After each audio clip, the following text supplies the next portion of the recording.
پیارے بچوں، تو کیسے ہیں آپ؟ آج ہم آپ کو ایک چلاک لومڑی کی کہانی سنانے جا رہے ہیں۔ ایک دفعہ کا ذکر ہے کہ ایک لومڑی وہ 2 دن سے بھوکی تھی۔ اسے کہیں بھی کھانے کو کچھ نہیں مل رہا تھا۔ وہ شہر کے قریب آ گئی۔ اچانک کیا دیکھتی ہے کہ ایک درخت پر ایک کوا بیٹھا ہوا تھا۔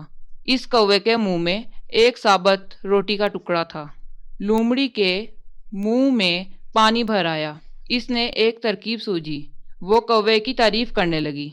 بھائی کوے، تم کتنے خوبصورت ہو، تمہارے پر کتنے خوبصورت ہیں۔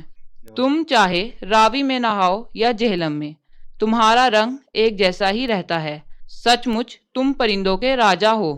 تمہارا گانا بہت میٹھا ہے، بانسری سے بھی میٹھا۔ دل تمہارا گانا سننے کو ترس رہا ہے، ذرا گانا گا کے تو سناؤ۔ کوے نے اپنی اتنی تعریف سنی، وہ پھول کر کپا ہو گیا۔ اس نے گانا گانے کے لیے چونچ کھولی۔ چونچ کھلتے ہی روٹی نیچے آ گری۔ لومڑی بڑے چاؤ سے اسے کھانے لگی اور کوا دیکھتا ہی رہ گیا۔ تو اس سے یہ ثابت ہوتا ہے کہ کسی کی باتوں میں جلدی نہیں آنا چاہیے، ہمیشہ اپنے دماغ سے سوچنا چاہیے۔